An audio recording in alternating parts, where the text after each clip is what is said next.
Hello and Namaskar. Once again, Dr. Kapoor is with you, with your and our own health heart channel, Get Well with Dr. Kapoor. हम दिल की बातें करते हैं, हमेशा करते हैं, लेकिन आज एक नई चीज़ हम लाएं कि दिल और ब्रेन का क्या रिश्ता है, ये रिश्ता क्या कहलाता है। वो कहते हैं दिल बड़ा नादान है, दिल दिमाग ब्रेन को भी नहीं छोड़ता है। तो आज something like must have heard कि स्ट्रोक हो गया, सब गए तो हार्ट अटैक के लिए थी, हार्ट प्रॉब्लम थी, and he the gentleman landed up with stroke. Stroke means एकदम से पैरालिसिस एक साइड की हो गई, एक साइड का चलना बंद हो गया, जिसको हम लोग नॉर्मल लेमन फॉर्म में कहते हैं ना, स्ट्रोक हो गया, सब ब्रेन स्ट्रोक हो गया। तो ये ब्रेन स्ट्रोक ब्रेन की गलती नहीं थी, यहाँ दिल ने ही दर्द दे दिया ब्रेन को। वो कैसे, आज वो I will just like to explain कि we can take care of this situation, ताकि आपके को या आपके जान पहचान में किसी को ना हो। तो we always think of prevention and treating this situation which can come, so there is nothing to be afraid. But heart की वजह से brain stroke is known to happen. कैसे होता है वो थोड़ा सा मैं समझाऊंगा कि हार्ट जो है ब्लड को पंप करता है, and directly it pumps to the brain in the form of big arteries. आपने सुना होगा नेक से आर्टरीज ब्रेन में जाती हैं।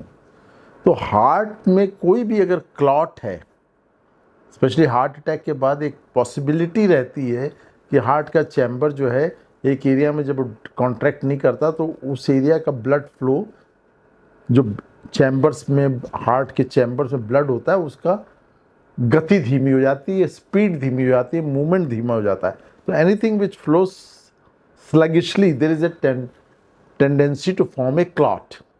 तो हार्ट के चैम्बर्स में एक बड़ा क्लॉट बन सकता है जो पंपिंग के साथ सीधा ब्रेन में जा सकता है, and that is what causes a stroke. तो हार्ट कैसे स्ट्रोक कर सकता है, ब्रेन अटैक कर सकता है या ब्रेन की ब्लड सप्लाई रोक सकता है, वो एक सिंपल रीज़न एक ये बनता है कि हार्ट अटैक के वक्त पॉसिबिलिटी रहती है हार्ट के चैम्बर्स में क्लॉट बनने की, which can be deflected to the brain. और एक आपने सुना होगा ना कि पैल्पिटेशन होती है, अरिथमिया होते हैं, specially as you grow old. This topic is more concern with the senior citizen और after the age of 40-50 when the heart attacks are more often seen. तो एक दूसरी चीज़ जो one of the important reason which I want to emphasise today, which can happen even in the younger age, की एकदम से heavy alcoholic drink लिया और एरिथमिया हो जाता है हार्ट में, which is called as atrial fibrillation. ये बड़ा लेमन टाइप का टर्म हो गया, फिब्रिलेशन हो गई साहब, एट्रियल फिब्रिलेशन, उसके बाद ब्रेन स्ट्रोक हो गया। तो एट्रियल फिब्रिलेशन में क्या होता है कि हार्ट का एक जो चैम्बर होता है ना, एट्रिया वेंट्रिकुला, आप सुनते होंगे, मैंने 8वीं-9वीं की क्लास में पढ़ाया जाता है आजकल।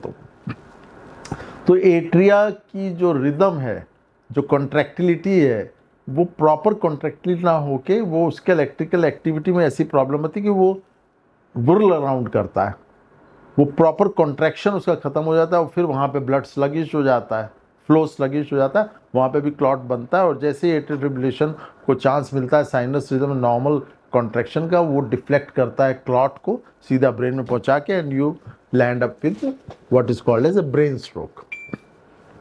So just a very simple form I want to explain you, or at least I want to emphasize कि हार्ट में problem but brain is suffering. तो ये प्रिवेंट करने के बहुत सारे तरीके हैं। जो हार्ट की प्रॉब्लम्स हैं वो ब्रेन में भी होती हैं, ब्रेन की आर्टरीज में। तो मैंने बताया था ना कि हार्ट अटैक के रीजंस क्या हैं, हाइपरटेंशन होना, डायबिटीज़ होना, हैवी स्मोकिंग होना, indulgence in food of high cholesterol content, stress factors. So ये plus of course some genetic factors always involved when the family history is there. तो heart attack के chances जिन cases में बढ़ते हैं उनमें clot की tendency उस हिसाब से बढ़ेगी जब भी हार्ट अटैक हो, and can go to the. So our aim will always be to prevent these factors to not cause atherosclerosis, या आर्टरीज की जो रुकावट होती है जिसकी वजह से हार्ट अटैक होता है, उसको कम करने की कोशिश करनी चाहिए, जिसके लिए मैंने बहुत सारे वीडियोस में डिस्कस किया है, how to prevent the heart attack, how to prevent the formation of a clot in the arteries of the brain. The same thing will work in the brain also, but एक जगह आप काम कर रहे हैं तो दूसरी जगह अपने आप प्रिवेंशन हो जाता है। आर्टरी सेम होती है बॉडी में, चाहे वो हार्ट की आर्टरीज हो, चाहे ब्रेन की आर्टरीज हो, चाहे किडनी की आर्टरीज हो, चाहे लिम्ब सिस्टम की आर्टरीज हो। लेकिन कुछ आर्टरीज जो छोटी होती हैं, स्पेशली ब्रेन की और हार्ट की, वो ज़्यादा सफ़र करती है इस प्रोसेस में, और ये वाइटल ऑर्गन्स होते हैं, इसलिए इनका इफेक्ट जो है ज़्यादा मैनिफेस्ट करता है, and it's a question of life and death.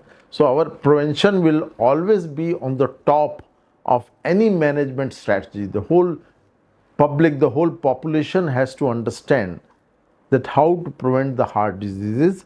उसमें आपको खाने पीने का, डाइट का, लाइफस्टाइल का, एक्सरसाइज का हम बताते रहते हैं। कभी मैं जाऊंगा एक्सरसाइज का एग्जैक्ट बताऊंगा कि कौन सी एक्सरसाइज कितने टाइम के लिए कैसे की जाए, जो इन चीज़ों में मैक्सिमम हेल्प करे, इंजॉय भी करें आप एक्सरसाइज को, और आपकी हेल्थ पॉइंट ऑफ व्यू से वो maximum benefit they. I am sure I am coming with those videos also soon, but today my emphasis was कि आप ये ना सोचिए कि हार्ट अटैक हुआ है तो आपको जो ब्रेन अटैक हुआ है वो डिफरेंट रीजन से है, वो सब कॉमन फैक्टर्स होते हैं। And heart attack itself can be the cause of brain attack और stroke. You prevent the heart attack, your brain stroke is prevented directly or indirectly.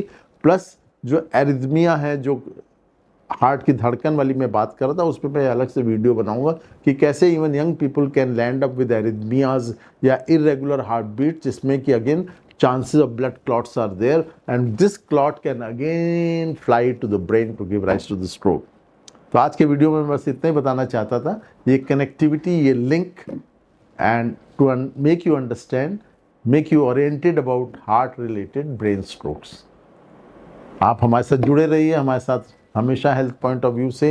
Any question, any time, go to your website, go to our emails, go to our WhatsApp and be connected with us. We will be always 24/7 on the front foot for your health.